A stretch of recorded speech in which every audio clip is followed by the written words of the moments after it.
Who's reading? Okay, good. And where's my Kindle here? It's just... Krishna book, chapter 9.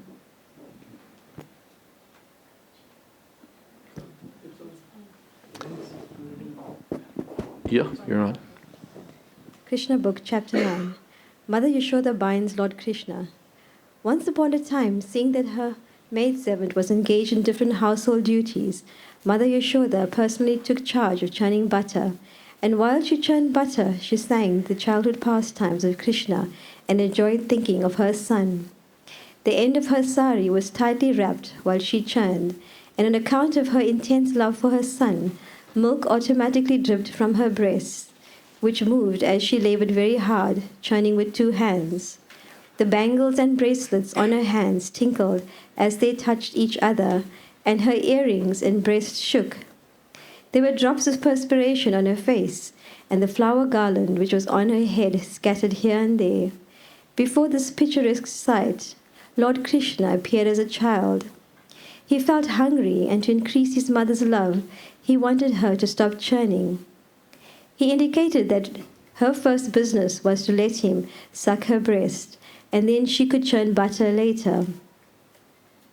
Mother Yashoda took her son on her lap and pushed the nipple of her breast into his mouth, and while Krishna was sucking the milk, she was smiling, enjoying the beauty of her child's face. Suddenly, the milk which was on the stove began to boil over. Just to stop the milk from spilling, Mother Yashoda at once put Krishna aside and went to the stove. Left in that state by his mother, Krishna became very angry, and his lips and eyes became red in rage. He pressed his teeth and lips, and taking up a piece of stone, he immediately broke the butter pot. He took butter out of it, and with false tears in his eyes, he began to eat the butter in a secluded place.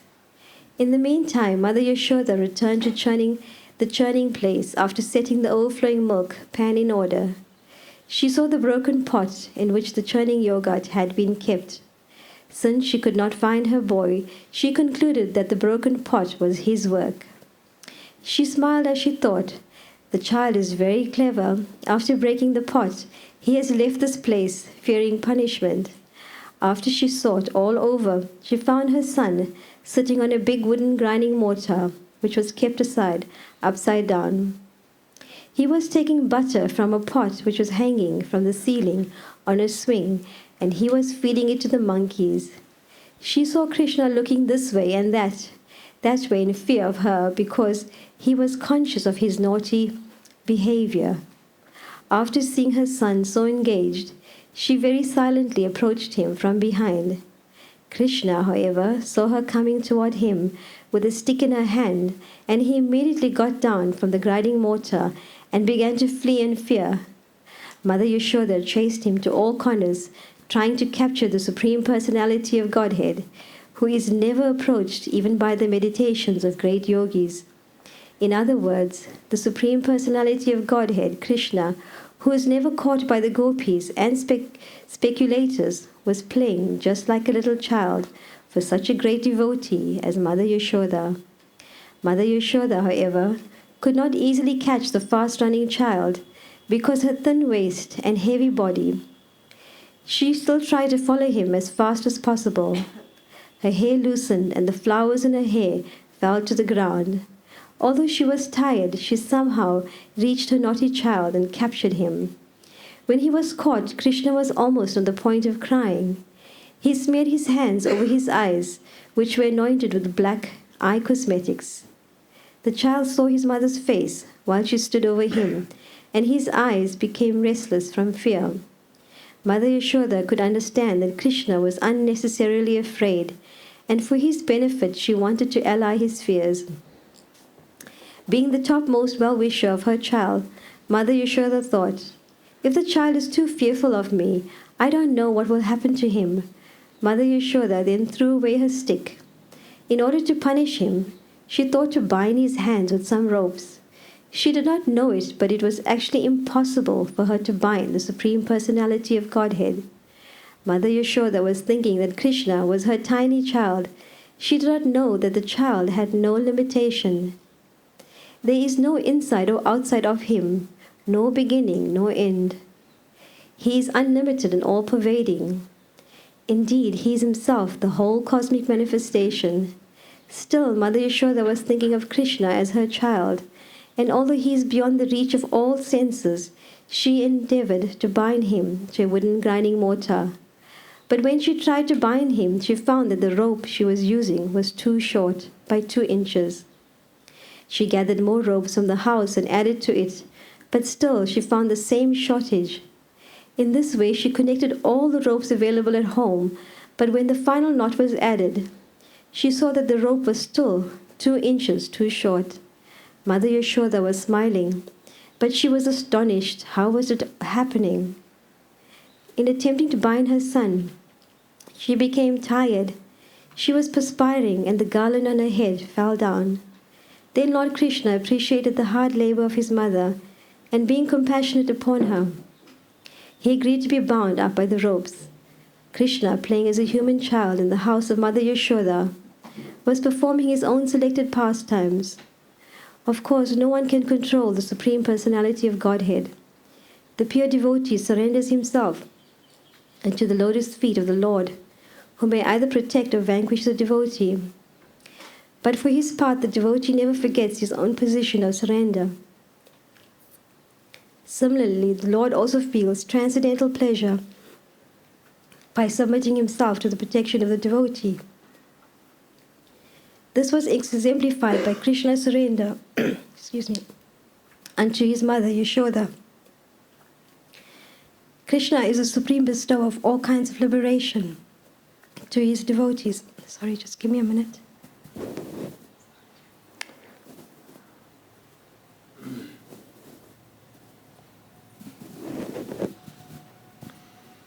The Supreme Personality of Godhead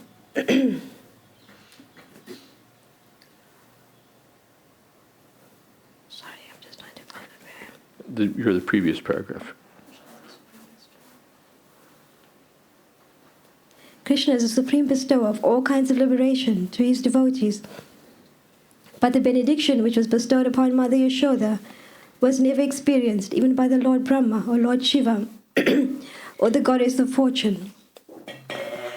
The Supreme Personality of Godhead, who is known as the son of Yashoda and Nanda Maharaj, is never so completely known to the yogis and speculators. But he is easily available to his devotees, nor is he appreciated as the supreme reservoir of all pleasure by the yogis and speculators. After binding her son, Mother Yashoda engaged herself in household affairs. At that time, bound up to the wooden mortar, Krishna could see a pair of trees before him, which were known as Arjuna trees. The great reservoir of pleasure, Lord Shri Krishna, thus thought to himself, Mother Yashoda first of all left without feeding me sufficient milk, and therefore I broke the pot of yogurt and distributed the stock of butter in charity to the monkeys. Now she has bound me up to a wooden mortar, so I shall do something more mischievous than before. And thus he thought of pulling down the 2 very tall Arjuna trees. There is a history behind the pair of Arjuna trees. In their previous lives, the trees were born as the human sons of Kuvera, and their names were Nala Kuvera and Manigriva. Fortunately, they came within the vision of the Lord. In their previous lives, they were cursed by the great sage Narada in order to receive the highest benediction of seeing Lord Krishna. This benediction curse was bestowed upon them because of their forgetfulness due to intoxication. This story will be narrated in the next chapter.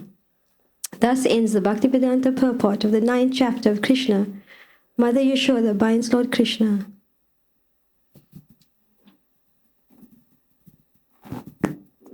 Thank you very much.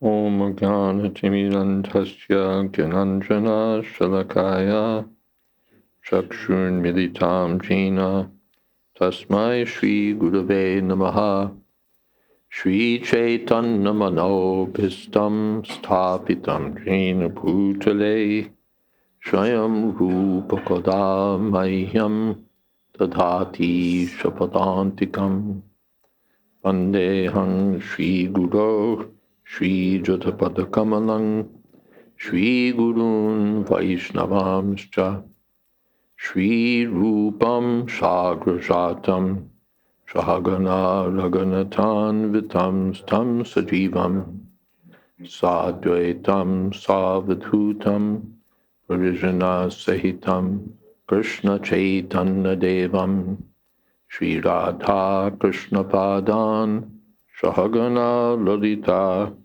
Shri Vishakhan Vitamscha He Krishna Karuna Sindho Dina Bandho Jagatpate Gopesha Gopika Kanta Radha Kanta Namostute Tapta Kam Shana Gaurangi Radhe Vrindavaneshwari Vrishabhanu Sute Devi Pranamami Hori Priye Vancha Kolpatarubhyascha Kripa Sindho Bhyevacha Patitanam Pavanebhyo Vaishnavebhyo Namo Namaha Shri Krishna Chaitanya Prabhu Nityananda Shri Advaita Gadadhar Shivasadi Gaur Bhakta Vrinda Hare Krishna Krishna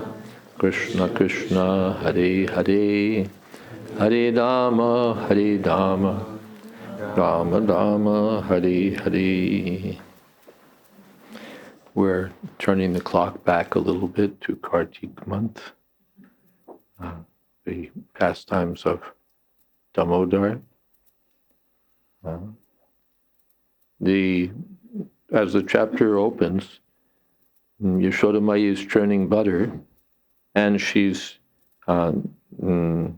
singing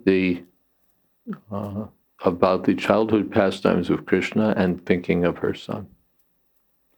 That means that this chanting of the glories of the Lord is not just the business of the sadhakas in the material world. The perfect devotees are always engaged in this way. Satatam kirtiyanto mam yatantas chadradhavrata namasyantas chamam bhaktya nityayukta upasate. They're always chanting Krishna's glories. Here, by the order of the spiritual master, we're told to chant a certain number of rounds. We're told to attend Mangalarti. But in the spiritual world, they're always chanting.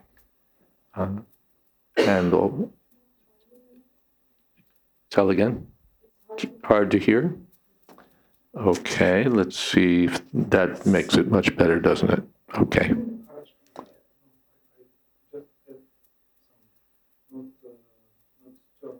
The volume wasn't high enough.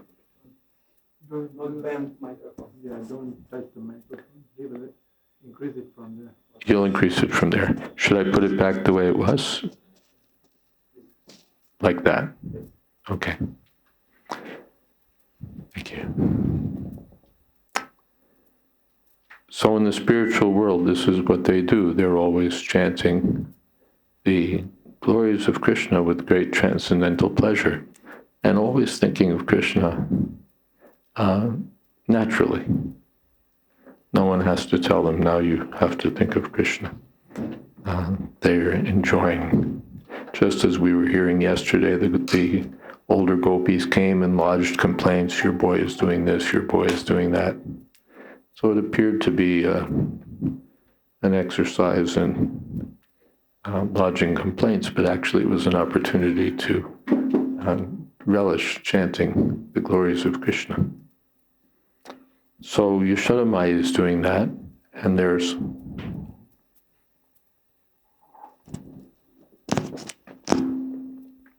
a picture of here. Hare Krishna. Now we're too high. Good.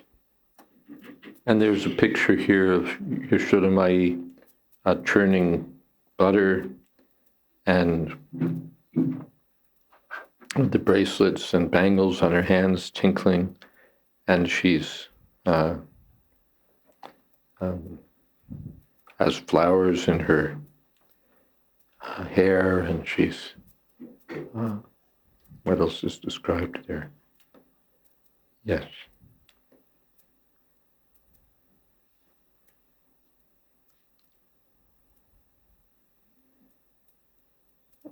And this picture of Yashoda Mai is especially relished by the devotees who aspire for a parental relationship with Krishna. So Krishna appears, and he wants her to stop churning so that he can suck her breast. And that begins, but then, and she's enjoying seeing Krishna's beautiful face, but then the milk begins to boil over. And the milk is being prepared for Krishna's pleasure. This is part of her service. So she at once puts Krishna aside and goes to the stove, and Krishna becomes angry. He presses his teeth and lips, and he takes up a piece of stone and he breaks the butter pot and takes the butter out of it, and with false tears in his eyes, he begins to eat the butter in a secluded place.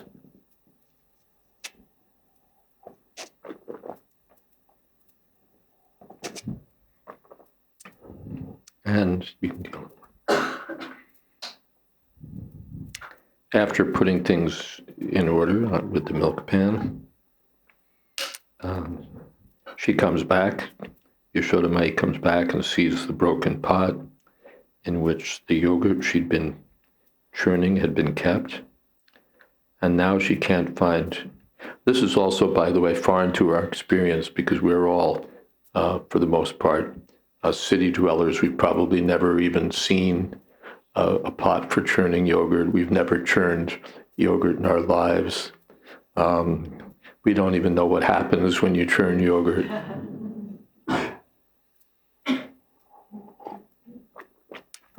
In some of our temples, like temple in New York, we would hold butter churning festivals. Do you do that? Ever? We, for our Sunday feast, we would have different kinds of festivals. If there's no big festival like Janmashtami, Radhastami, Gaura Purnima, we would have a festival. Prabhupada was giving different festivals when he was in Los Angeles in the world headquarters days. He said, I can give a festival every week, different festivals connected with Krishna's pastimes. So this was one of the festivals. We would set up like a, one of those big milk cans, the kind that you get, big metal milk cans, and put a wooden stopper on it with a hole in it and a paddle and ropes, and all the guests would get a chance to churn while we were having kirtan. And they were amazed because they never saw butter coming out of yogurt before. And it was all great fun. And in this way, we all had a great time. And of course, people would get to eat the butter at the end. Mix in a little sugar, and you have it. So this is all foreign to our experience, but in a regular village, this is all the day's business. So she saw that Krishna wasn't there. He was very intelligent. He'd left so that he wouldn't get in trouble. But after looking around all over, she found Krishna sitting on a big grinding mortar. The mortar is it's a combination of mortar and a pestle. The pestle is what would you say, the instrument with which we do the crushing, and the mortar is the container in which whatever you're crushing is to be kept. Usually we're used to little kitchen-sized mortar and pestles, but this was a industrial, village industry size. So it was upside down, Krishna's sitting on it, and he's taking butter from a pot that was hanging from the ceiling, and he was feeding it to the monkeys. So this is going on, and looking this way and that, because he knew this is the kind of thing that gets you in trouble. So Yashoda sneaked up on him from behind, but Krishna saw her coming, stick in hand, and began running.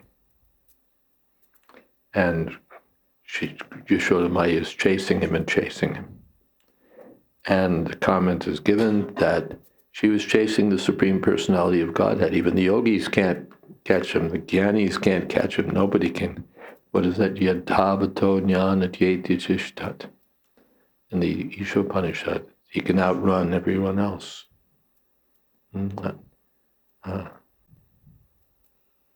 He can. He's always in one place, but he can outrun everyone. And he could certainly outrun Yashoda Mai. But somehow she caught up with him, and Krishna was just about crying. He's smearing his hands over his eyes. The eyes are anointed with this kajal, the black cosmetic, and his eyes are restless. Oh, she's going to punish me, she's going to punish me. The eyes become, following the mind, the eyes are becoming restless. So Yashoda Mai thought that if he becomes too afraid, then that's not good. So then she thought, instead of hitting, so she threw away her stick, but she has to do something, so she thought of tying up his hands. This also you see in the villages. Have you seen? That sometimes a child is naughty, so they'll tie him up. Not, hand and foot, but, they'll restrain him with ropes. I saw it in some village where we were staying one time.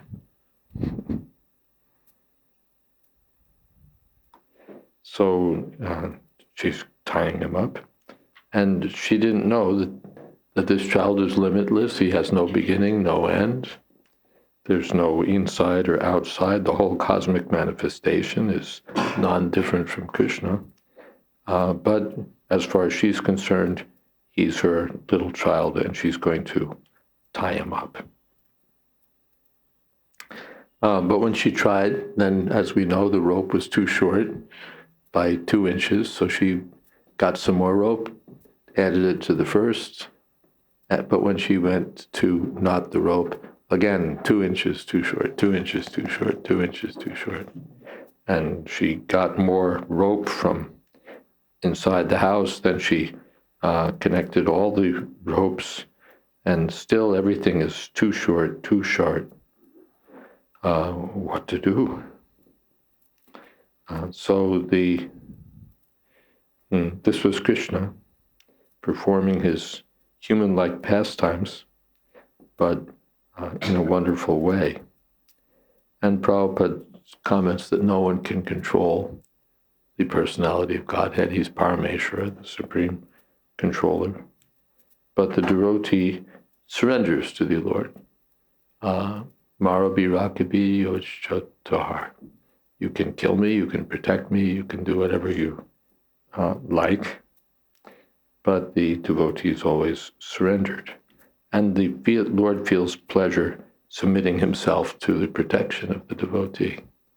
This is filial love that the parents feel we have to protect the child, and the child feels that I have to always be protected by my parents.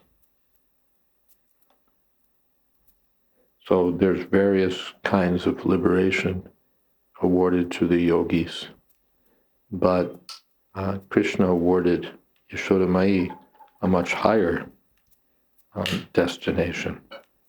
And the Brihad Bhagavatamrita Part 2 opens up with that question by Gop Kumar, by Maharaj Parikshit, rather.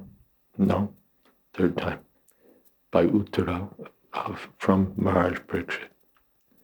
That we know that the demons killed by the Lord attain liberation, moksha. So then what happens to devotees like Yashoda Mai and other pure devotees? They can't just attain the same destination. There must be something higher than that. So in response to that question, Yashoda Mai, Parikshit Maharaj describes Goloka Vrindavan, the ultimate kingdom of God. Yeah, we're saving you a spot.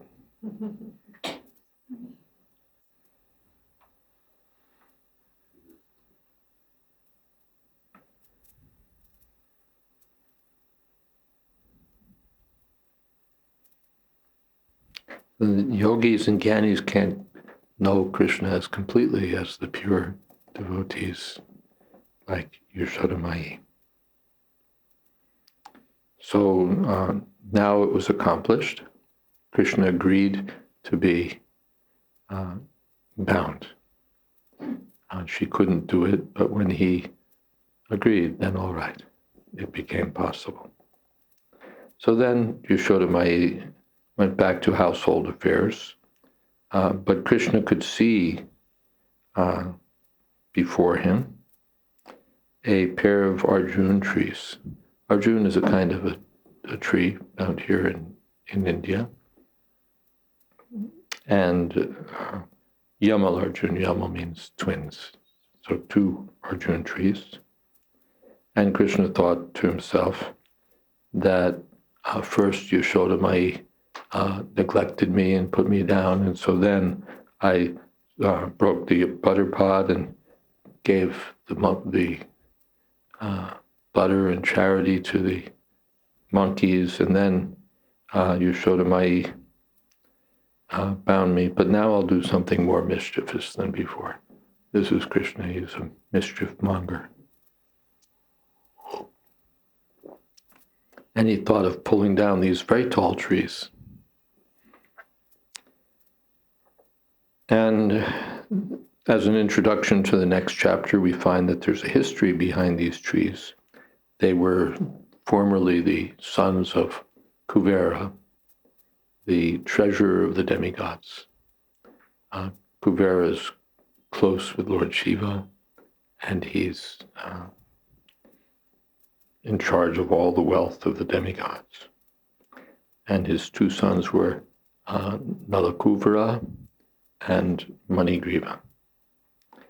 They had been cursed by Narad Muni to become trees, but they were also given the benediction that they would see Lord Krishna.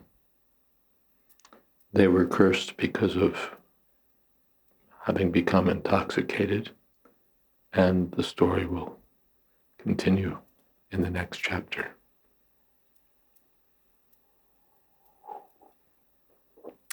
Okay, are there some questions, some comments?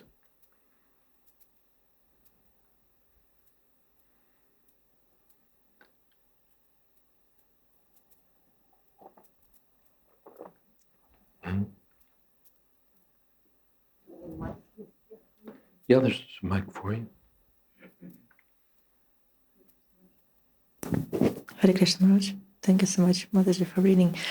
So, Maharaj, you mentioned about the different festivals and celebrations that were taking place, and the Prabhupada said that we can even do it, more often apart from, the basic main festivals.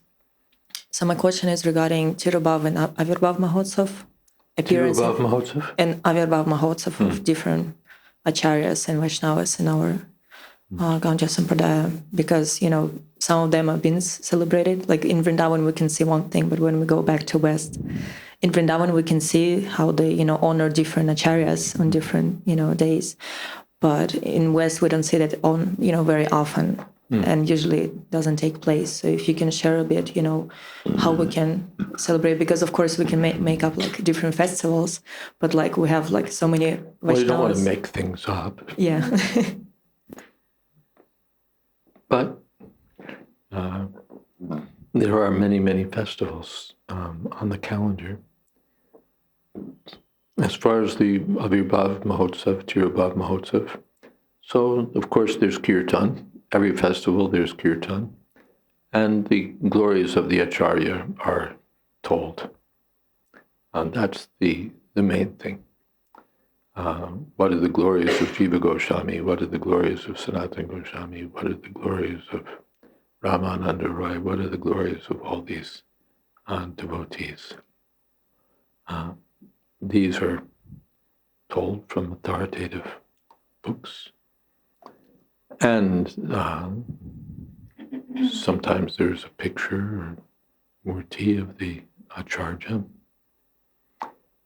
And we used to do dramas also. Yeah, you can do. In New York, we had a group of expert drama players. And they would, every Sunday, we would have some kind of drama, short or long. One memorable drama was the kidnapping of Rukmini. Yeah, my god sister Rasagyadasi, late Rasagyadasi, was Rukmini, and her husband Loitaksha, I think, was Krishna. My godbrother Lokamangala, also late, was Rukmi. He was almost always the demon. He was a super excellent demon. And the play was performed in the presence of Srila Prabhupada. We had an upstairs hall at our former Brooklyn temple on Henry Street. And for this performance, there was a stage that was there, as I recall, a small stage. And Srila Prabhupada was present. You may have seen sometimes a picture. He's sitting on a white rocking chair with a pink cushion, and devotees are sitting around him. So that would have been the performance of that drama, the kidnapping of Rukmini. There's one memorable scene where Rukmini is writing a letter to the Brahmin, letter to Krishna to send with the Brahmin, that you should come and kidnap me, and expressing that I just want to be your servant, life after life. And so Rasagya was performing that scene and looking at Prabhupada.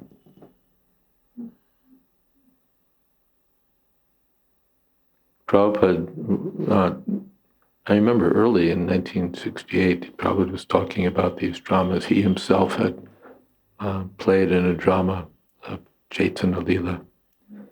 Prabhupada said in those days, the girls didn't play, and no respectable girl would play in drama. He said, so the friend, he and his friends were playing all the parts. He said the friend who played Shachi Devi, he said his shoulders were so broad.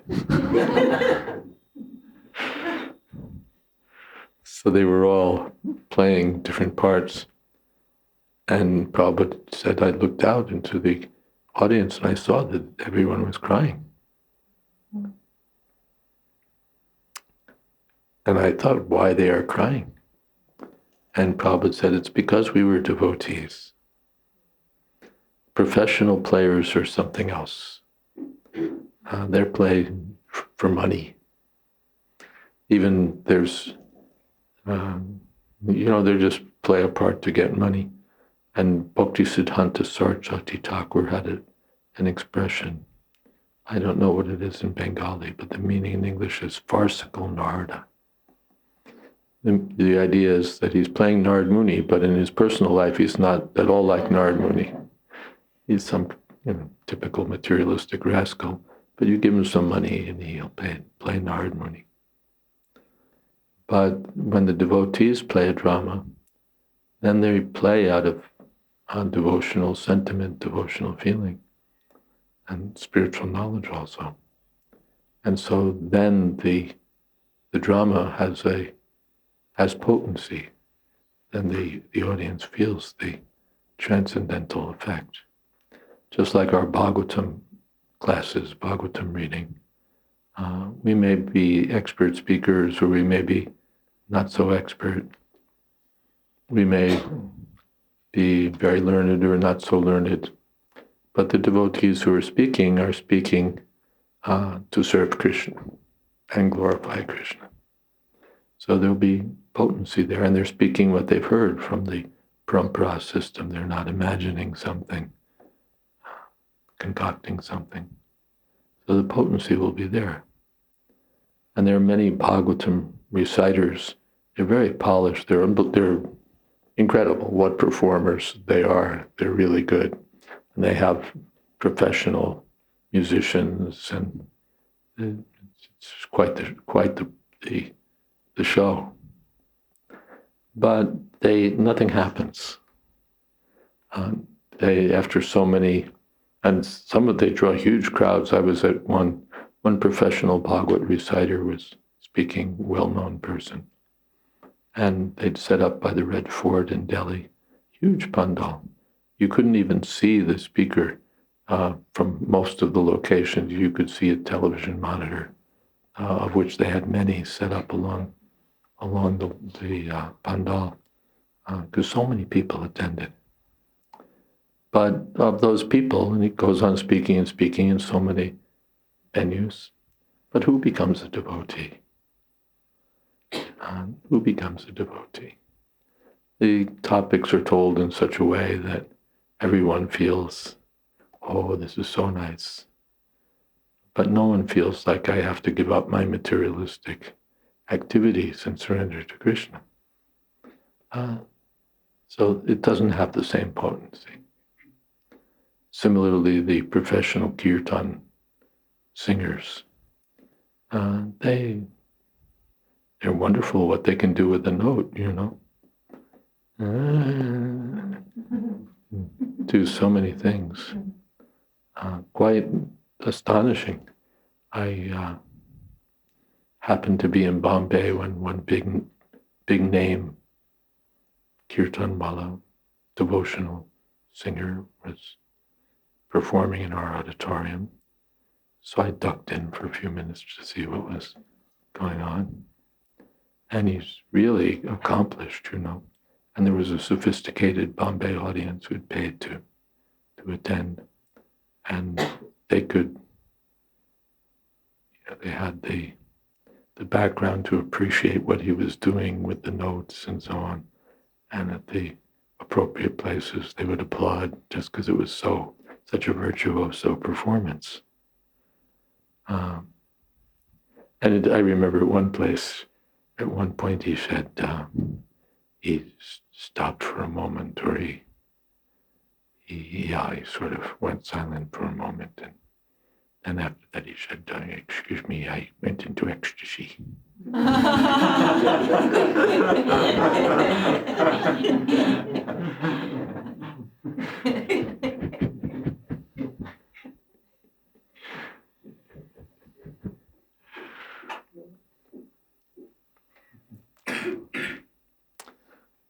So they're really good.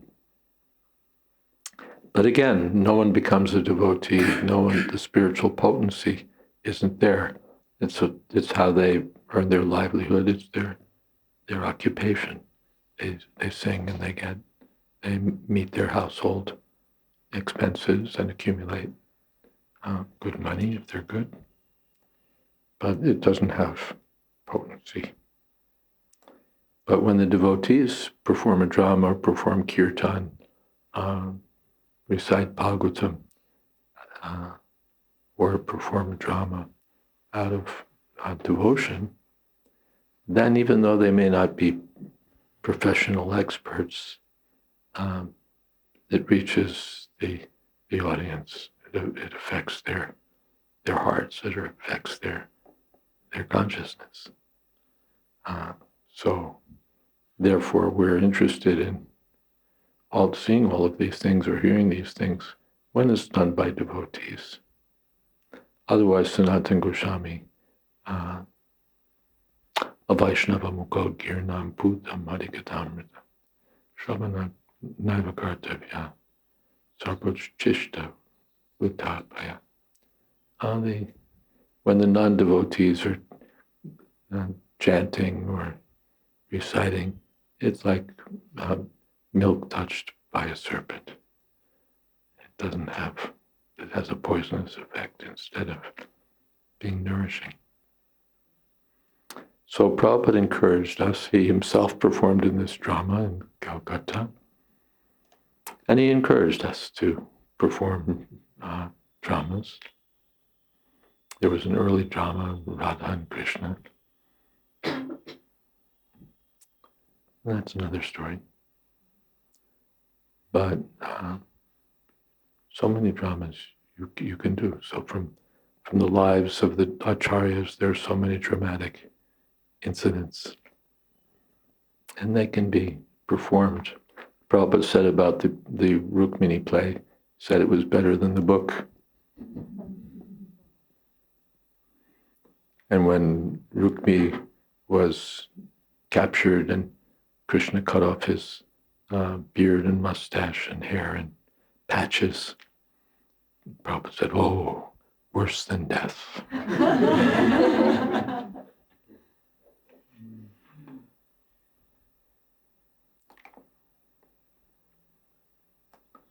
So these plays can be performed as part of your festivals. We used to organize, some of them would be, carefully rehearsed, and others would be put together in a week or a couple of days.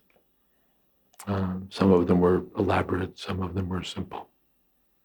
But the audience would look forward to them, and then after the drama we could speak something, because now people are receptive.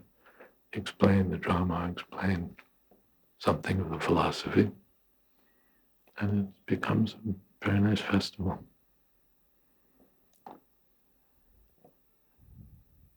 And you can look on the calendar, there are different days. Odan Shashti is probably just passed, I think. So that's celebrated in a certain way. Everything's celebrations concerning the deities, and there's Abhishek, there's a swing festival. And now it's all become swing festival. You have to be a Paka Brahmin and everything. But in those days, we would let all the guests swing Krishna. And, they would get very involved. They would try to swing very nicely. Even we have a park in New York City called Union Square Park, where our kirtan party has been going for several years. Every day, almost every day, they go to Union Square Park. And in Kartik month, they do kirtan, they distribute books. And during Kartik month, they set up a little table with the Damodar picture, and they would invite people to offer a lamp to Damodar. And they would, give them some explanation that, we're offering lamps for peace, or, something that people could, and people would come up and they'd be very careful. They'd want to, do it right, and they'd, am I doing it right? And they'd be very carefully offering arti to Damodar in Union Square Park. People who had no background, no nothing, and very, nicely they're, some people more carefully, they're offering arti. I still remember this one guy, he's got a big lamp in one hand and a beer can in the other.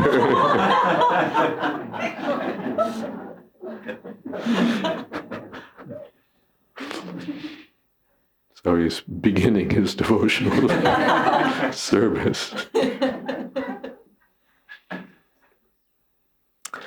I think the New York City authorities stopped the proper lamps, and then we had to go to something electric. But in any case, the program is going on, and ordinary New Yorkers were pulled in, and they get some prasadam and so on. And that's another feature. Any festival that you have, you have to have knockout prasadam. People may or may not know the other features of the festival that everyone understands prasadam, and you can give flower garlands and whatever prasadam of the deity, and people will. We used to put tilak on people even with their permission. And you decorate the temple nicely with flags and, all sorts of, according to your means, according to what's available. Decorate the temple nicely. And then you have a festival. And we would invite people. Somebody would be calling in the morning, are you coming, are you coming, are you coming? Because people don't automatically come, but they're thinking, maybe I'll come, or they're not thinking about it. But when you call them up, you get people coming. And you call them up, and even if they don't come that week, you call them the next week, and then sooner or later they may give in and come. And they're happy that they came. They have a great time. They learn something. They take a book. So in this way, you can have so many festivals. Some of these festivals, they're celebrated in a particular way. You can find out what the tradition is for that festival, just like the Odhan Shashti, and then you tell the story. There's so many calendars full. Regarding the Vaishnavas and Acharyas, so usually we can say that, it's confirmation, usually we can say that they do the Guru Puja, the Pushpanjali, everything is celebrated, starting from Prabhupada to Jagannath Das Babaji Maharaj. Starting from Prabhupada, the Guru Parampara, from Prabhupada to Jagannath Das Babaji. From Prabhupada to Jagannath Das Babaji. From Prabhupada to Jagannath Das Babaji. Yes. So for the garlands, we do Guru Puja, Pushpanjali, but not for others. So is it some rule that Prabhupada established, or what is the standard? No, there's no rule that Prabhupada gave, but you see some days are on as far as chanting? No, just celebrating at a temple. Yeah. You can celebrate the appearance of Vyasadev or the previous acharyas.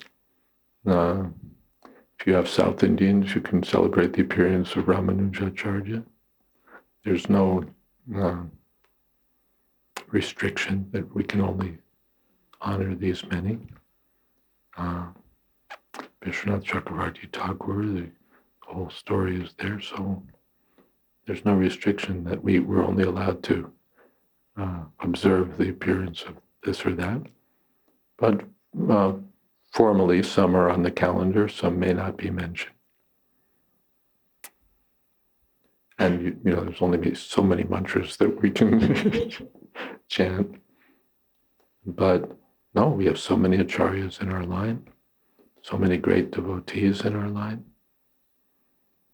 So, and then people come to see that this Krishna consciousness movement is not something just invented, that they've picked up. Their Swami has come up with something. but it comes from a long and authentic tradition. I think that's one of the points that we can hear is that, we need to come up with some backup, some pramana. If there is no pramana, like for example, like even like so many devotees that would like to celebrate, Narottam Das Thakur's appearance or disappearance day, like even like some of the Panchatattva, we have Nityananda, but what about others?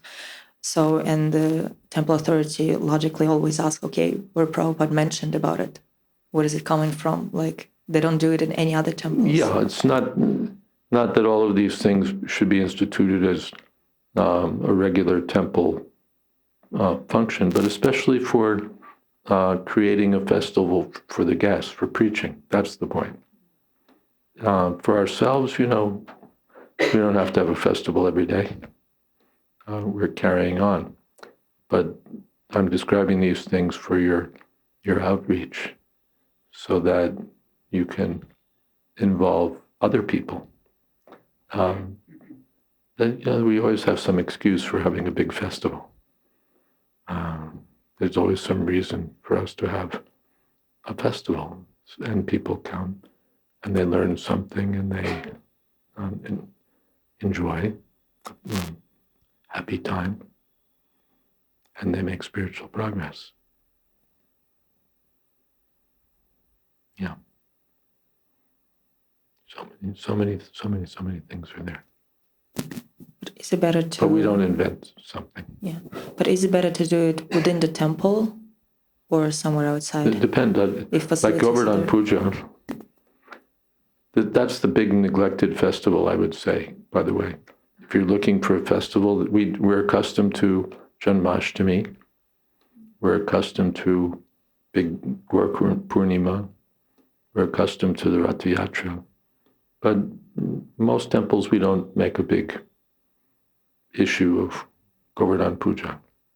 We do something, but it's not one of the big festivals that we promote, but you can. And it's a big opportunity. It's a festival where you can't lose.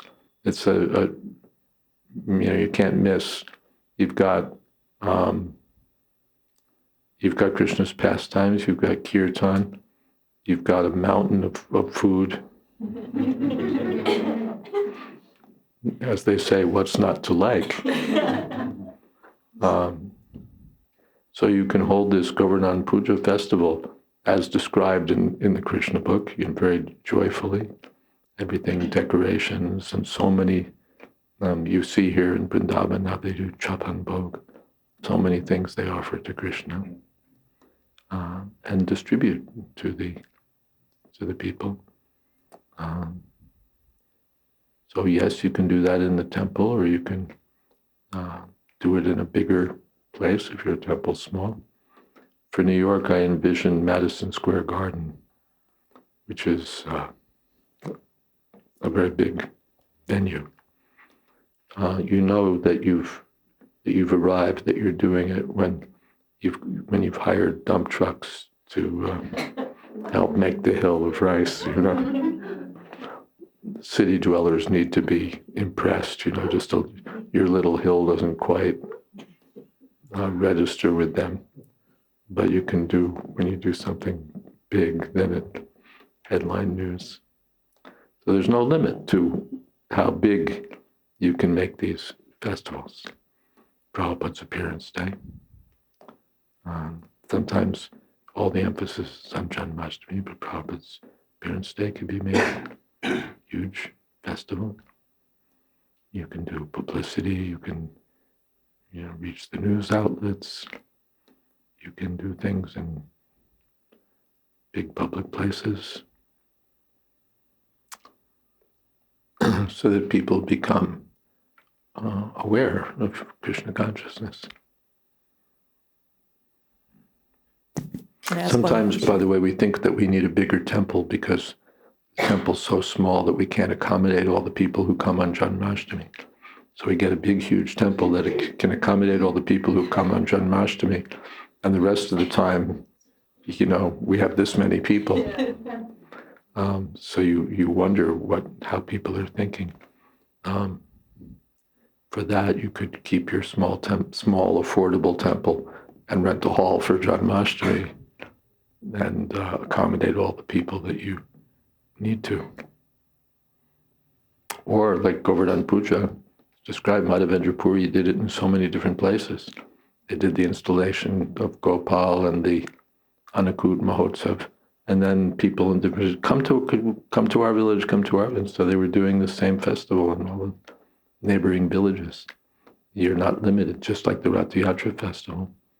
They found here in Bombay, for example, they were putting on a big Rath Yatra festival, and then they realized that we spend all this money and we go through all this trouble, and then we put on a festival for a few hours and go home. And we could do much better by having lots of smaller Rath Yatra festivals. So now they go to so many different places and have the Rath Yatra, and they reach many more people. And you get, as they say, more bang for your buck. More results for your investment.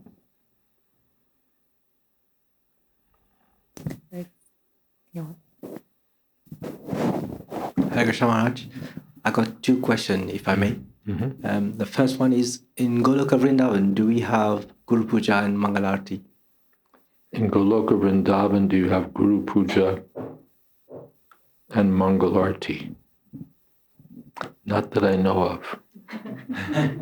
There's no sadhana required in Goloka Vrindavan. Everybody's already there.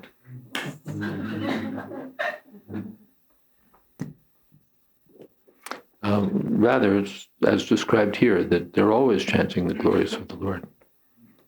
We have Mangalarti so that at least people will start the day by chanting the names of the Lord and be purified and so on.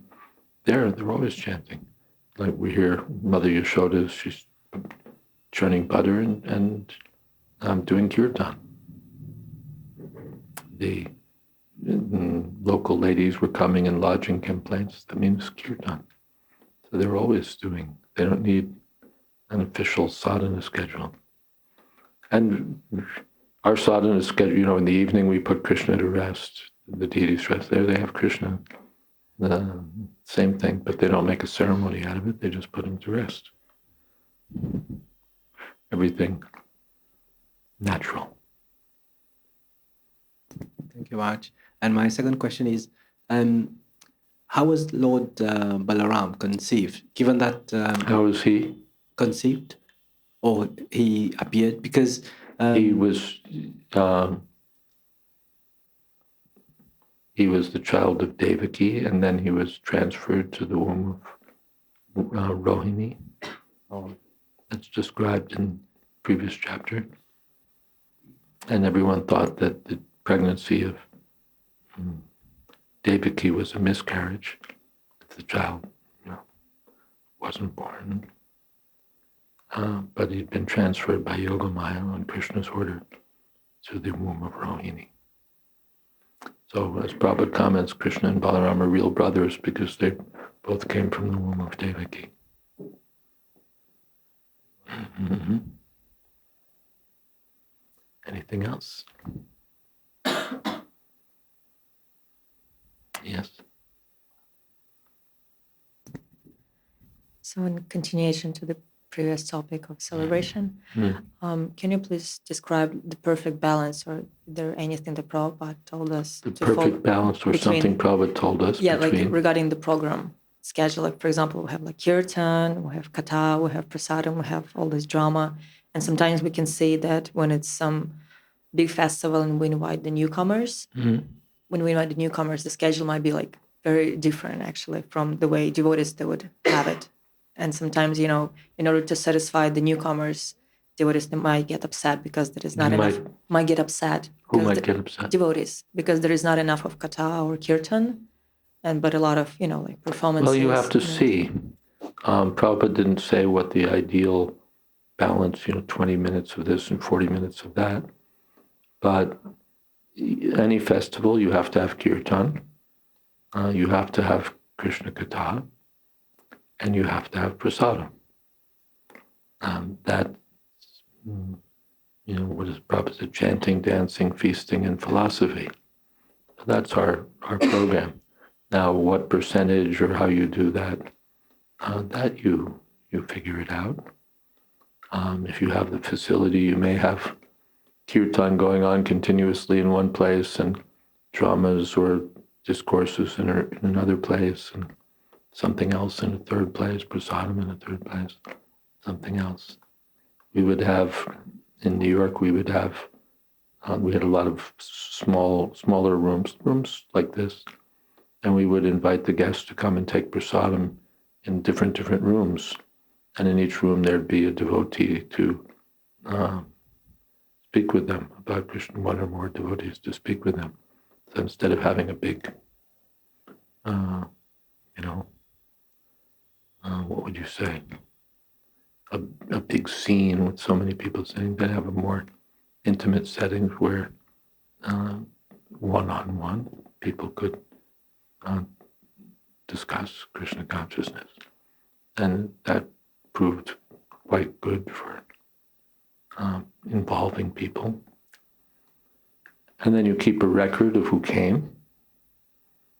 Yeah, and that's also your phone record, so that you're calling people who you met on Sankirtan, you're keeping names, you're keeping email addresses and phone numbers, so that you can call them and invite them, and then people who come, you can continue the relationship.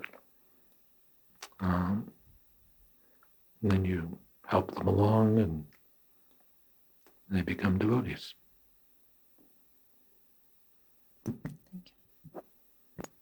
And if it's done nicely, then everyone will be happy. The devotees will be enlivened as much as the guests. Devotees will be engaged in different functions of the festival. Mm-hmm. Everybody has a part to play. Someone's cooking, someone's making garlands, someone's doing the dramas, someone's distributing prasadam, someone's preaching to guests, someone's collecting funds, someone's doing this and that. So everyone can be involved in the festivals. And then you have life.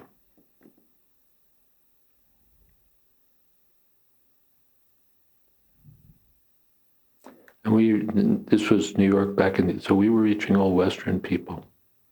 There were no Indians at that time, hardly any in New York City. These are all Westerners. Now some of our festivals, they're doing the Holy Festival, and people are having a good time chanting Hare Krishna and so on. So you can consider how to do everything.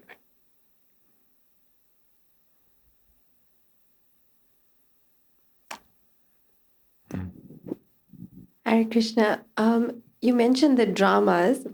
Were you in any of the dramas? Yeah, I was in some of the dramas. I wasn't a big dramatic performer, but I played in some of the dramas. I don't even remember what I did.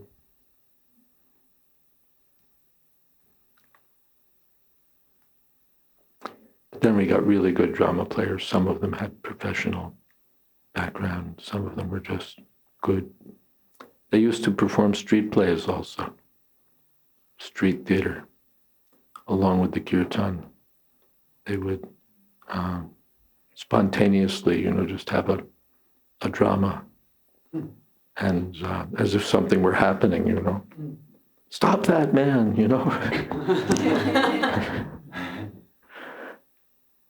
And people would gather.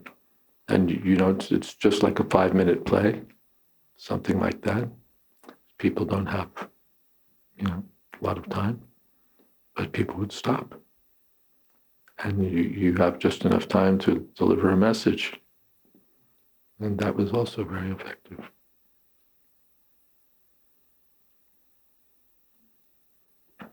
Yes?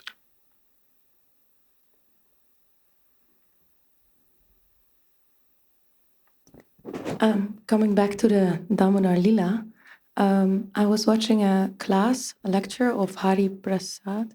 Hari Parshad. And he was looking at the works of Hari Sauri. Yes. Yeah. You've seen the lecture also? Or? I don't know if I saw that particular lesson. Oh. I do follow his classes a lot.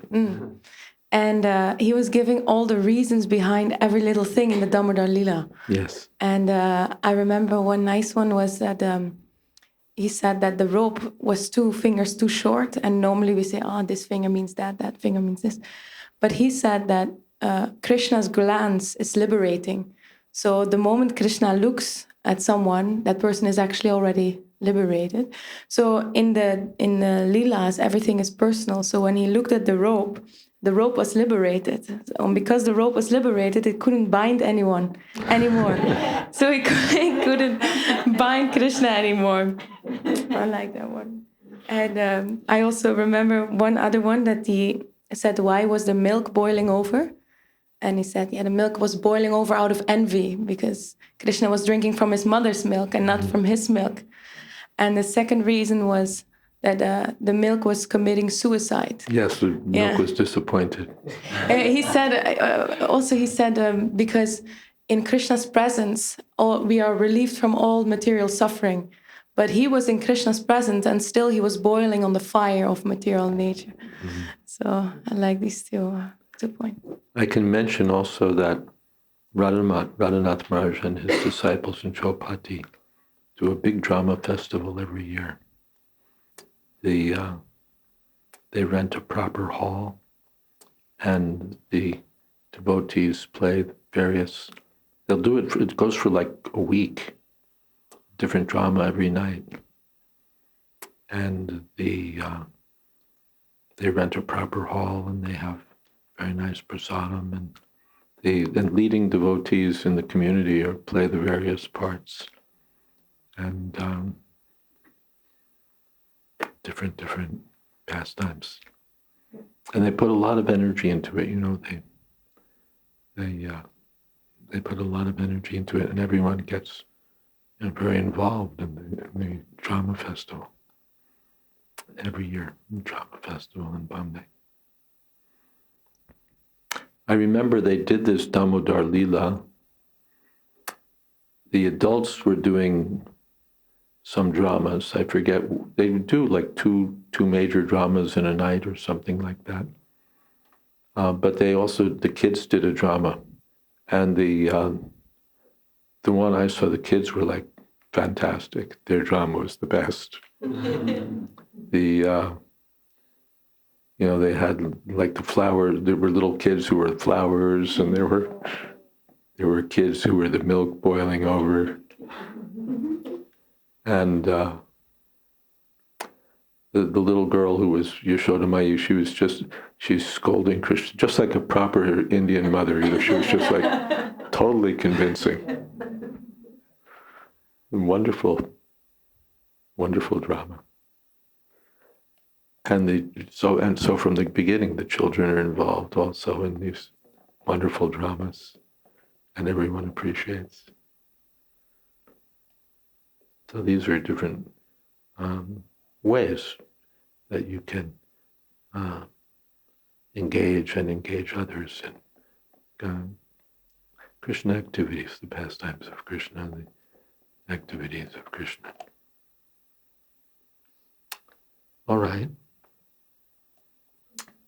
One last thing in connection to this. So he uses this book of Hari Sauri, his commentary on 10th canto. Yeah, but he came from 18th century. And yesterday we said that there was also a book from 18th century. It's not that we're against 18th century. That's not the point. But it's 20th century. So how can we then know if that's to be trusted? With this Jnanachandra Goswami's work is that this Guru Gopal Goswami should have been much earlier. I forget when it would have been, but not that long after Chaitanya Mahaprabhu. So you're looking at the 1500s. And his disciple Jnanachandra should have been, in there. So how come there's no manuscript before the 18th century? Like if Prabhupada's work, everybody's talking about Prabhupada's works. If the first manuscript had appeared, let's say, you're, projecting into the future, if the first manuscript appeared in the 22nd century, you'd say, wait a second. They say this was written by Bhakti-Vedanta Swami in, the 1970s, 1970s. How come there's no manuscript? How come there's no book? How come no one mentions it? How come no one comments on it? How come no one argues with it until the 23rd century? What happened? And there's only one manuscript, and that comes from the 23rd century. Then you say something's fishy here, right? It's not that we're against the 23rd century or the 20th century or the 18th century. All the centuries are good. Anything bona fide can appear in any century. But if you say this is like a work from the 15th century, but no one talks about it until the 18th, and there's no manuscript till the 18th, and only one then, well, wait a second. That's the problem. And do you maybe know if this book is bona fide? Excuse me? Do you know if this book is bona fide? Do I know if that book is bona fide? Very sorry. Oh, Harishari's book. It's accepted. Prabhupada, I think, someplace may mention it. He's coming in a bona fide sampradaya. I don't know the details. Certainly, Hari Parshad Prabhu could fill you in. Prabhupada named a disciple, Harishari. So he's certainly a known person. And from his Bhagavatam commentary also, you'd say, oh, certainly a highly qualified person. I don't know the details of his lineage and so on. But as far as I know, he's well accepted.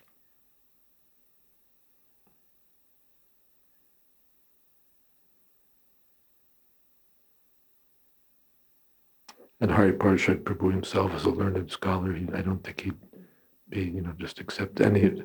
And he's accepted much appreciated by our Radha Govinda Swami, which is why Hari Parshad, first gave attention, I think. His Guru Maharaj much appreciates Hari Shari's commentary, which Hari Parshad Prabhu is translating into Hindi. So, those of you who know Hindi, and those of us who don't, from Hindi can come into English. Anything else?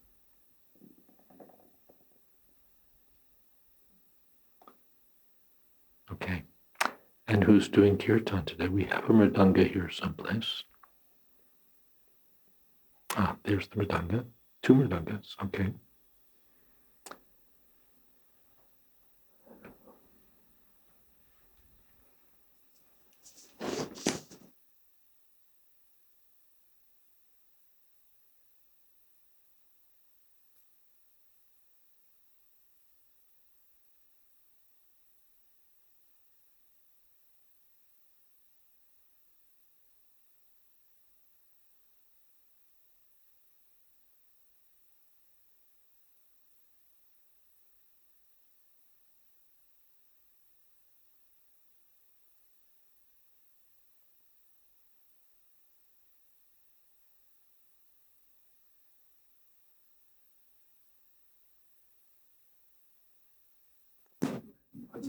I think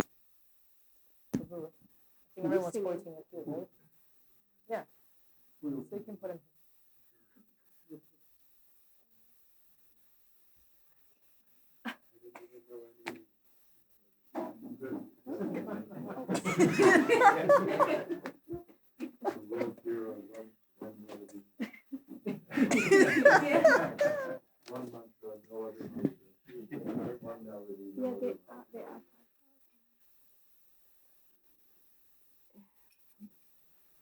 So can someone... And if you're not a good singer, that's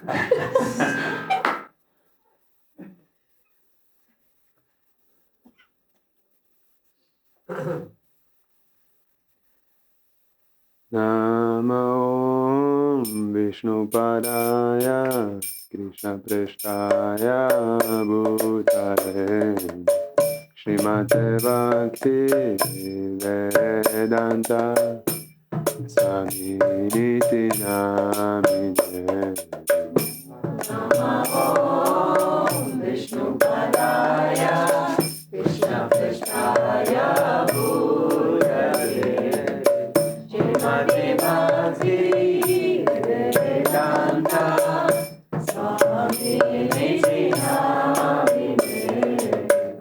Namaste Saraswati Deve Gauravani Pracharine Nirvishesha Shunyavadi Paschatya Deshatarine Namaste Saraswati Deve Gauravani Pracharine Nirvishesha Shunyavadi Paschatya Deshatarine Jai Shri Krishna Chaitanya Prabhu Nityananda Shri Advaita Gadadhar Shri Vasari Gaura Bhakta Vrinda Shri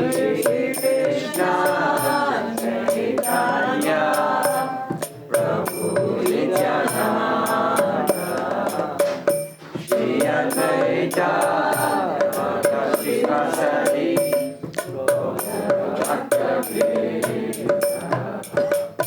Jai Shri Krishna Chaitanya Prabhu Nityananda Shri Advaita Gadadhar Shri Vasari Gaura Bhakta Vrinda Jai Shri Krishna Chaitanya Prabhu Nityananda Shri Advaita Gadadhar Shri Vasari Gaura Bhakta Vrinda Jaya Shri Krishna Chaitanya Prabhu Nityananda Shri Advaita Gadadhar Shri Vasari Gaura Bhakta Vrinda Jaya Shri Krishna Chaitanya Prabhu Nityananda Shri Advaita Gadadhar Shri Vasari Gaura Bhakta Vrinda Hare Krishna Krishna Krishna Hare Hare Hare Rama Rama Rama Hare Hare Hare Krishna Krishna Krishna Hare Hare Hare Rama Rama Rama Hare Hare Hare Krishna Krishna Krishna Hare Hare Hare Rama Rama Rama Hare Hare Hare Krishna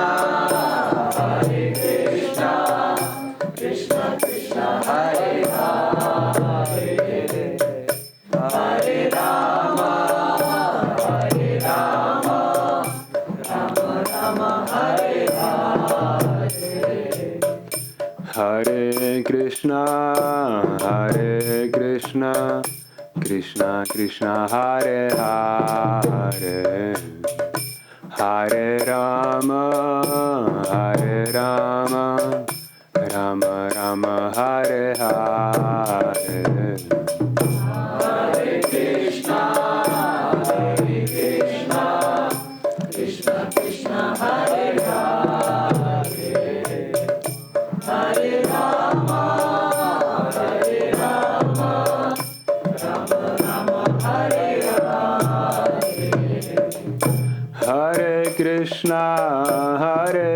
Krishna, Krishna Krishna Hare Hare, Hare Rama, Rama Rama, Hare Hare.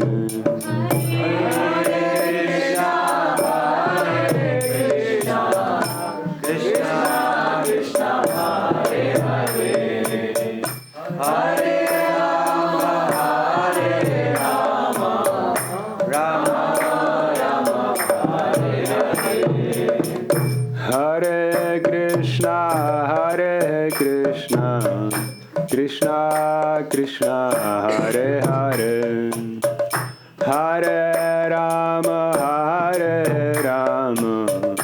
Rama Rama, Hare Hare.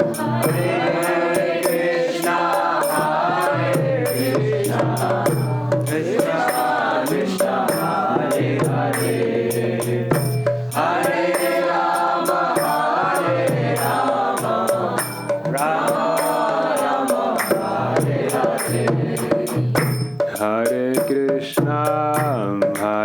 Krishna, Krishna Krishna Hare Hare, Hare Rama, Rama Rama, Hare Hare.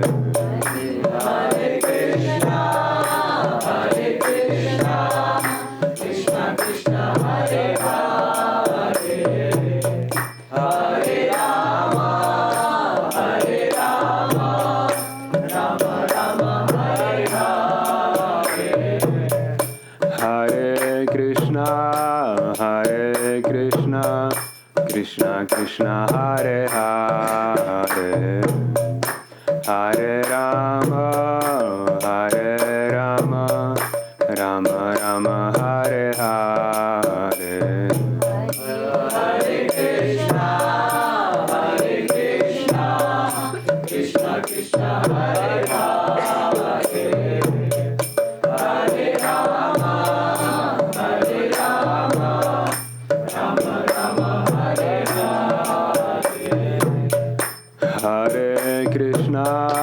Hare Krishna, Krishna Krishna Hare Hare, Hare Rama, Rama Rama, Hare Hare.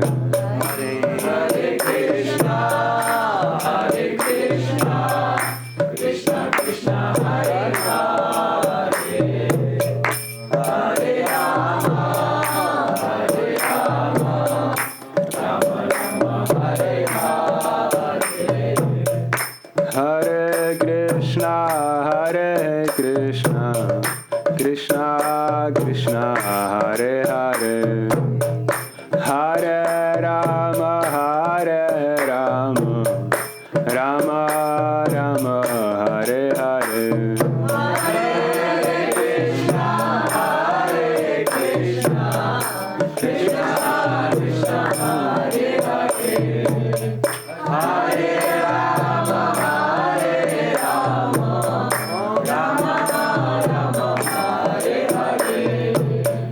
Hare Krishna, Krishna Krishna Hare Hare, Hare Rama,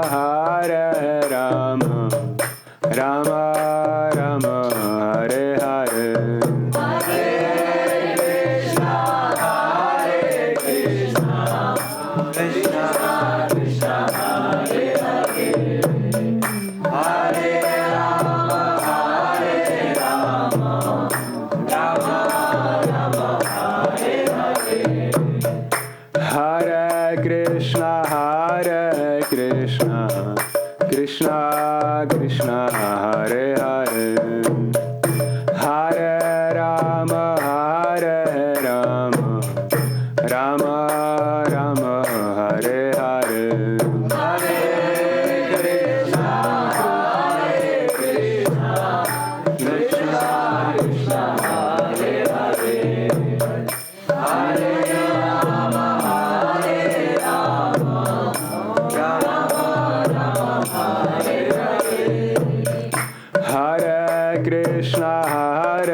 Krishna, Krishna Krishna, Hare Hare, Hare Rama, Rama Rama, Hare Hare.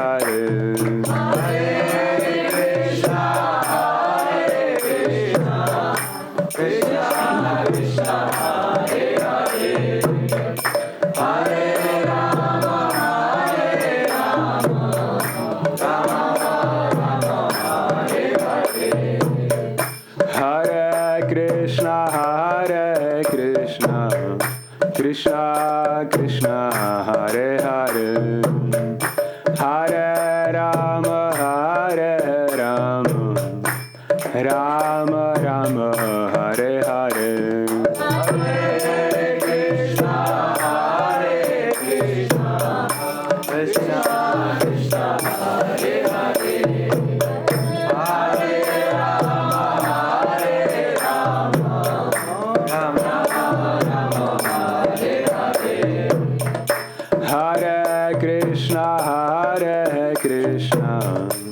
Krishna Krishna, Hare Hare, Hare Rama,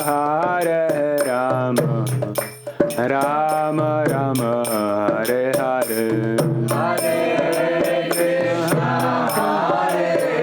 Krishna Krishna, Hare Hare, Hare Rama, Rama Rama, Hare Hare. Krishna Krishna, Hare Hare, Hare Rama, Rama Rama, Hare Hare. Krishna Krishna, Hare Hare, Hare Rama, Rama Rama, Hare Hare.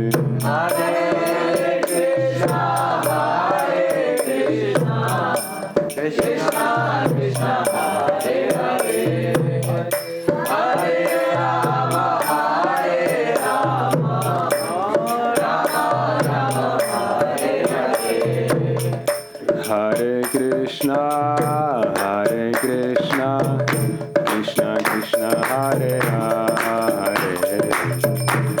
Hare Rama,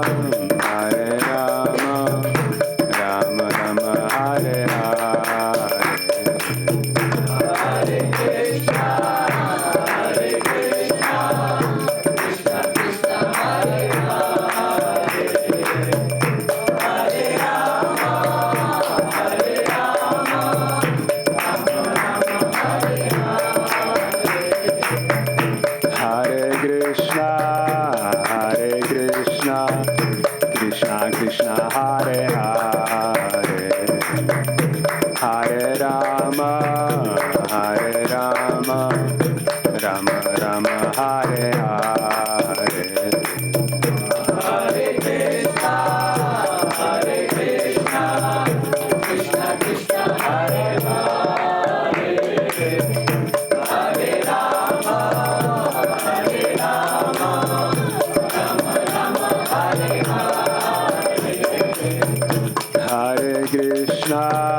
Hare Krishna, Krishna Krishna, Hare Hare, Hare Rama, Rama Rama, Hare Hare. Hare Krishna, Krishna Krishna, Hare Hare, Hare Rama, Rama Rama, Hare Hare. Hare Krishna, Krishna Krishna, Hare Hare, Hare Rama, Rama Rama, Hare Hare.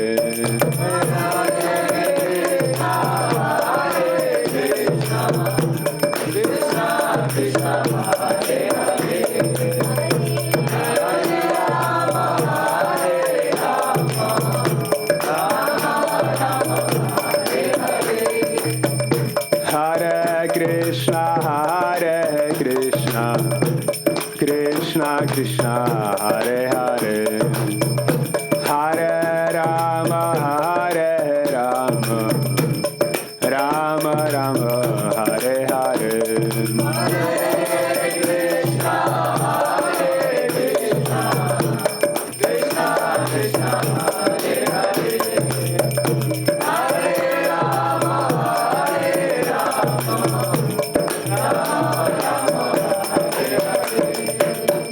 Hare Krishna, Hare Krishna, Krishna Krishna, Hare Hare, Hare Rama, Hare Rama, Rama Rama, Hare Hare.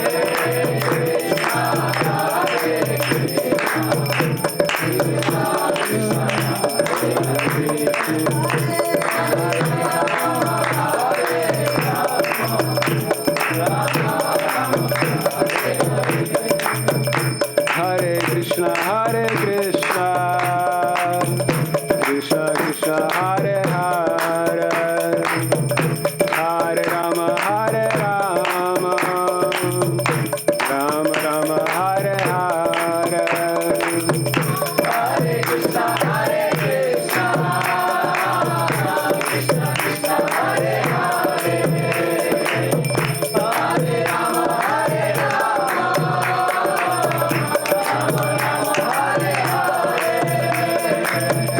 Hare Krishna, Hare Krishna, Krishna Krishna, Hare Hare, Hare Rama, Hare Rama, Rama Rama, Hare Hare.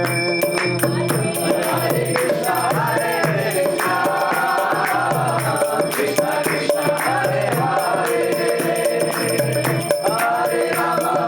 Rama,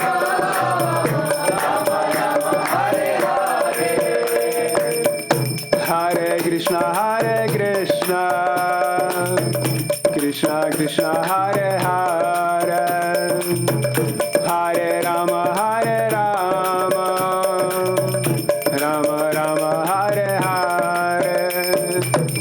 Hare Krishna, Hare Krishna, Krishna Krishna, Hare Hare,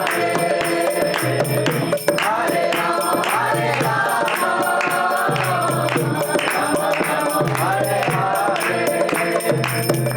Hare Krishna, Hare Krishna, Krishna Krishna, Hare Hare, Hare Rama, Hare Rama, Rama Rama, Hare Hare.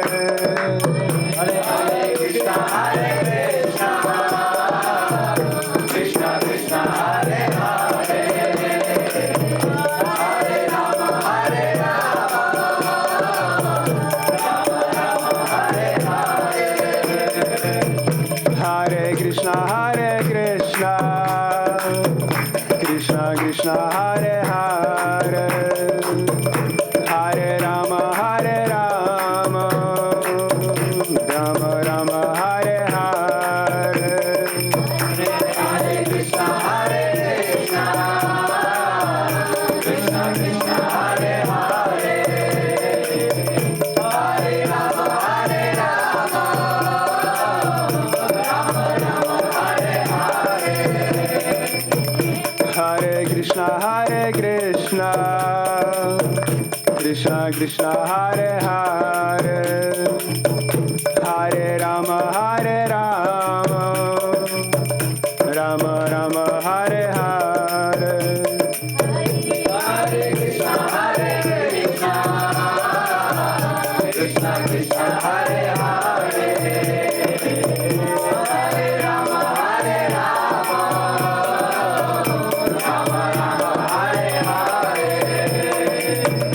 Hare Krishna, Hare Krishna, Krishna Krishna, Hare Hare, Hare Rama, Hare Rama, Rama Rama, Hare Hare. Hare Krishna, Hare Krishna, Krishna Krishna, Hare Hare, Hare Rama, Hare Rama,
Premanande.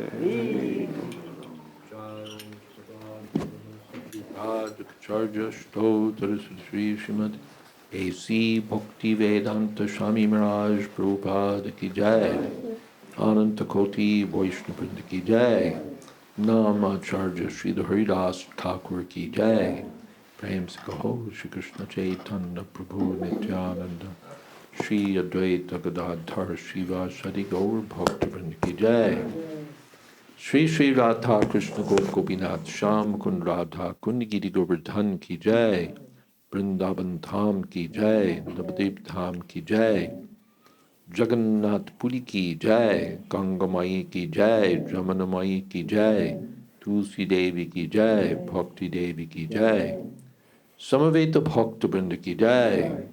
All glories to the assembled devotees. All glories to the assembled devotees. All glories to the assembled devotees. Gaur Premanande.